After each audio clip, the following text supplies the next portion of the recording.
I mentioned in passing that we were thinking of getting a second dog. My mother-in-law gasped and said, "Isn't one enough? What are you trying to fill?" I said, "Joy." She said, "Dogs are like children. You should only get another if you're sure you can handle the first." I never thought a simple idea could cause so much trouble. My name's Jake. I live in a quiet Chicago suburb with my wife, Laura, and our golden retriever, Max. Our life was peaceful, filled with routines and the simple joys of family. But that all changed when Laura's mother, Margaret, got involved. It started on a cool autumn afternoon. Laura and I were in the backyard, watching Max play with the falling leaves. The idea had been on my mind for a while, and I finally said it out loud. "Laura," I began, "what do you think about getting another dog? A friend for Max?" Laura's face lit up. "I've thought about that too. I think Max would love a playmate." We talked about it, imagining the fun of having another dog around. But we didn't know that Margaret had arrived early for dinner and overheard us. Margaret was a woman with strong opinions, always ready to share them. She was a widow living alone since Laura's father passed away 5 years ago. Her loneliness often led her to involve herself deeply in our lives. She walked onto the patio, her face showing disapproval. "Isn't one dog enough?" she asked. "What are you trying to fill?" I was surprised by her sudden question but answered, "Joy, Margaret. We're trying to bring more joy into our home." She shook her head. "Dogs are like children. You should only get another if you're sure you can handle the first." The rest of the evening was tense. Margaret's words hung in the air, making what was usually a pleasant family dinner uncomfortable. Laura seemed torn between her mother and me, unsure of what to say. In the following days, Margaret's involvement increased. She started dropping by unannounced, giving advice on how to manage our home, our dog, and even suggesting how we should live our lives. Her visits became more frequent, her comments more critical. One day, I came home from work to find Margaret in our living room, holding a chewed-up slipper. Max was hiding behind the couch. "Jake, this is what I was talking about," she said, holding up the slipper. "You can't even control the dog you have. How do you expect to manage another?" I took a deep breath, trying to stay calm. "Margaret, it's just a slipper. Dogs chew things. It's normal." She scoffed and dropped the slipper on the coffee table. "Normal or not, it's unacceptable. You need to establish dominance." Her constant interference started to strain my relationship with Laura. We began arguing over small things, the stress of Margaret's actions affecting our marriage. Laura was caught in the middle, trying to please both her mother and me. The situation reached a peak when Margaret enrolled Max in an obedience school without telling us. I found out when I came home early one day and saw a stranger in our house holding Max on a leash. "Who are you?" I asked, stepping between the man and Max. He looked surprised. "I'm Tom, the dog trainer. Mrs. Thompson hired me to work with Max." I felt anger rising but kept my voice steady. "Margaret doesn't live here. She doesn't have the authority to make decisions about our dog." I asked Tom to leave, apologizing for the confusion. Then I called Laura and told her what happened. She was embarrassed and said she would talk to her mother. That evening, Margaret came over, acting as if nothing had happened. I knew we needed to talk. "Margaret, we need to discuss something," I said. She sat down, looking innocent. "Of course, Jake. What's on your mind?" I chose my words carefully. "We appreciate your concern and involvement, but there are boundaries that need to be respected. Enrolling Max in obedience school without our knowledge crosses those boundaries." She frowned. "I was only trying to help. Clearly, you need it." I sighed, feeling the weight of the situation. "Margaret, this isn't about help. It's about respect. Laura and I are adults, capable of making our own decisions. We need you to trust us to manage our household and our pets." The conversation ended with Margaret leaving abruptly, leaving tension behind. Laura and I sat in silence, feeling the impact of the confrontation. In the weeks that followed, Margaret visited less often. When she did come over, she was more reserved, her comments less intrusive. It seemed our confrontation had made her rethink her role in our lives. Laura and I worked to restore the harmony that had been disrupted. We communicated more openly, setting clear boundaries with Margaret and each other. Our relationship grew stronger as we faced these challenges together. But just when we thought things were settling down, Margaret did something that changed everything. A few weeks passed. Things were quiet. Too quiet. Margaret kept her distance, which we thought was a good sign. Laura and I even started researching dog breeds, looking into local shelters. Max seemed more playful again, like he could feel the lighter mood in the house. For a moment, we thought maybe, just maybe, we had made it through the storm. We were wrong. One Saturday morning, Laura got a call from Margaret.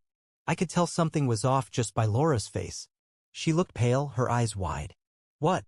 Laura asked into the phone. Mom, what do you mean you talked to someone? Who did you talk to? I waited tense.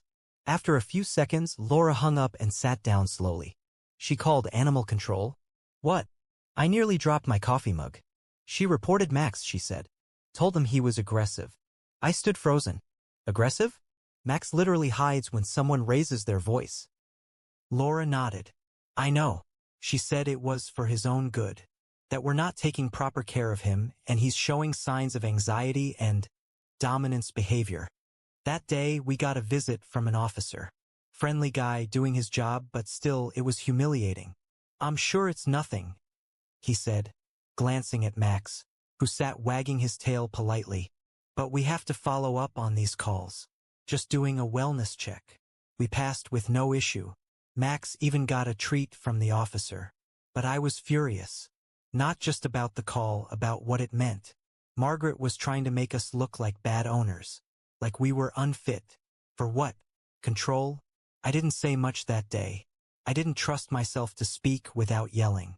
Laura confronted her that night. Margaret didn't deny it. I had to, she said over the phone. I'm worried. Max is clearly not getting the discipline he needs. Laura told her to stop. Told her this was too far. But Margaret wasn't hearing it. This is about your future, she snapped. You're going to have children one day. If you can't handle a dog, that night I sat on the porch with Max, just staring into the street. The way Margaret was talking, she wasn't just pushing back on a second dog. She was planning something. She wanted us to doubt ourselves. Or worse, she wanted others to doubt us. And then it happened. The next week, we got a visit from Child Protective Services. We don't even have kids. The woman who came said there'd been a report of potential neglect, anonymous tip. Said the person claimed unsafe living conditions and that there might be animals being used as replacements for children, which was apparently part of some made-up concern about emotional neglect. We were shocked. CPS apologized after checking everything and realizing the report was nonsense. But it didn't matter. Our names were now in a system. I knew it was Margaret. We couldn't prove it, but we knew.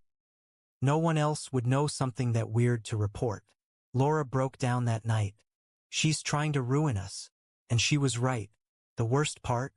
Laura started second-guessing everything. Whether we should have another dog. Whether we were doing okay. Whether we were strong enough to stand up to her mom. I started keeping notes. Every weird visit, every strange interaction. I even installed a camera out front. I didn't know what I was preparing for, but I knew this wasn't over.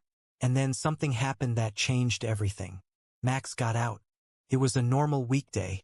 Laura had left for work. I was in the home office. I went to get coffee and noticed the front door was slightly open. Just a crack. Panic hit me like a wave. I called out for Max. Nothing. I tore through the neighborhood. Called his name. Drove around for hours. Then I found him. Max was sitting in Margaret's backyard. Leashed. Like he'd never been lost at all. Margaret opened her back door with the fakest smile I'd ever seen. He was just running around. Good thing I saw him. What if he'd gotten hit by a car? I stood there, my hands shaking. She didn't call us. Didn't bring him back. Didn't even seem surprised he was loose. I knew what this was. A test. A warning. She wanted us to feel like we couldn't protect him. Like we weren't capable. That night, I changed the locks. Told Laura we needed to talk seriously about what to do next. But before we could even plan our next move, something worse happened. We got a letter. From a lawyer. Margaret had filed for a temporary guardianship petition. Of Max. She was trying to take our dog. When I read the letter, my first thought was that it had to be some kind of mistake. But it wasn't. Margaret had filed a guardianship petition in Cook County Court. Her claim? That she was concerned for the welfare of our dog, Max, due to neglect, unstable environment, and emotional endangerment. It was surreal. Like something out of a bad TV movie. The letter was official, signed by a lawyer named Leonard Hess. Margaret had actually hired someone to fight us for custody of our dog. Laura stared at the paper, pale and shaking. She's insane, she whispered. She's calculated, I corrected. And she's making this legal now. We had a week to respond. I got on the phone with a friend of mine from college who went into family law. She didn't even try to sugarcoat it. She won't win. This is absurd, she said. But you need to fight it seriously. If she's documenting things and she's already made calls to animal control and CPS, you can't ignore the pattern. Laura and I scrambled to gather everything: emails, texts, camera footage, even a timeline of her visits and interference. We included statements from neighbors and the vet who had seen Max for years and could vouch for his perfect health and calm nature. When we showed up in court for the preliminary hearing, Margaret was there, wearing pearls, holding a thick folder. Her lawyer was tall and smug, like he believed he was about to rescue a neglected child from a broken home. She didn't look at us. Not once. The judge skimmed the paperwork, clearly irritated. There is no precedent for this. A guardianship case? For a dog. Her lawyer jumped in with some speech about emotional welfare, about the blurred lines between pets and dependents in modern households. He cited a few fringe cases, mostly custody disputes during divorces. Nothing like this. Our lawyer pushed back hard. Calm, clear, and with plenty of evidence. The judge didn't throw the case out, yet. She said she'd review the submissions carefully and scheduled a full hearing for 2 months later. Said we needed to show Max's daily environment. Proof he was safe and not a replacement for a child. Whatever that meant. When we got home, I locked every door twice. I didn't feel safe anymore. Not because of danger from outside, but from someone who was supposed to be family. Then, 2 days later, something else happened. Max got sick. Out of nowhere, he started throwing up. Couldn't keep water down. Whined and wouldn't eat. We rushed him to the emergency vet. Blood work, x-rays, everything. The vet said he may have ingested something toxic. My stomach dropped. What kind of toxic? I asked. They didn't know yet, but they sent him home with meds and fluids and told us to monitor him closely. That night, I reviewed our doorbell cam footage. And there she was, Margaret, on our porch, a small plastic bag in her hand. She placed it at the edge of our gate and walked off like nothing. I ran outside. The bag was gone, probably picked up by a raccoon or trash service. But the timestamp was clear. She'd been there, alone, when we weren't home. I saved the footage and emailed it to our lawyer immediately. The vet called back the next day. Traces of rat poison had been found in Max's blood. Not enough to kill, thank God, but enough to explain the symptoms. We now had enough for a restraining order. Our lawyer helped us file an emergency petition. The court granted it based on the poisoning and the camera footage. Margaret was legally barred from coming near us, our home, or Max. But even then, she didn't back down. A week later, we got a letter in the mail, handwritten. No return address. No signature. You've always seen me as the villain. But one day, you'll thank me for trying to save you from yourselves. Laura cried after reading it. I was too numb to react. This wasn't just about a dog. Margaret was unraveling, and she was taking everything down with her. 2 weeks before the court date, things got worse again. Someone broke into our backyard. They didn't take anything, but the back gate was open in the morning. The latch was broken like it had been forced. Max had barked in the night. We'd assumed it was just a raccoon. This time I filed a police report. They couldn't prove it was her. She hadn't been seen. But they took it seriously. We installed more cameras. Put up motion lights. I barely slept at night. Max recovered slowly. But now he was jumpier, more cautious. He'd sit by the door and whine whenever Laura left the house. It broke my heart to see him like that. He used to be the most carefree dog in the world. Then came the biggest twist of all. Margaret's lawyer reached out to us. Not through the court. Private email. Short and cold. My client is requesting a private settlement discussion. She is willing to withdraw all claims under certain conditions. Our lawyer asked what the conditions were. We waited, and when the reply came, I felt sick. She wants custody of Max for 1 weekend each month.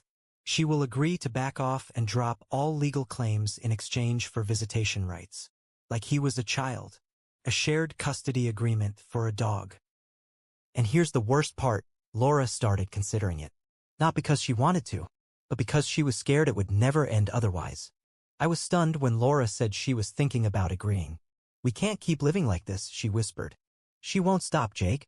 She'll keep pushing. What if she finds a judge who sides with her? What if she actually takes him? I felt like I didn't know who I was married to for a second. Not because she didn't love Max, but because fear had broken her down. And maybe it had started to break me too. But I couldn't let it go like that. I couldn't let her win. So I said no. No deals. No compromise. She poisons our dog, breaks into our yard, files fake reports, and you want to reward her with time alone with Max? What do you think she'll do next time? She's sick, Laura. This has to end. And if we don't stop her, she'll destroy everything. Laura didn't argue. Not anymore. She just nodded. So we went full force. Our lawyer prepared everything.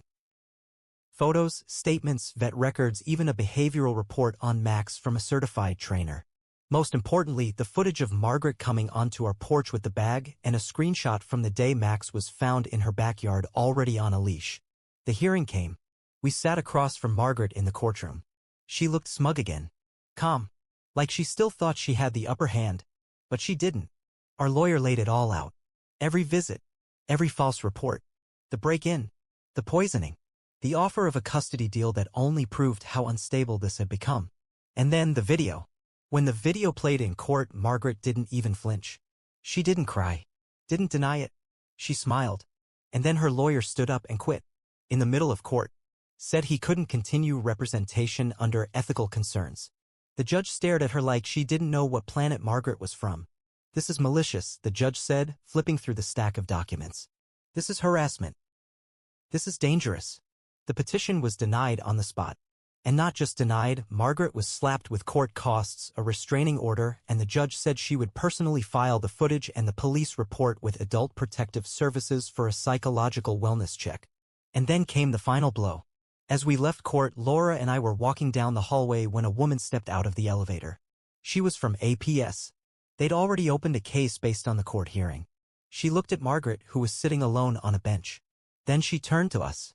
You two don't have to worry. She won't be bothering you again. There are consequences now. And there were. Turns out Margaret had been off her meds. She'd been diagnosed years ago with a personality disorder but stopped treatment when Laura's dad died. No one knew.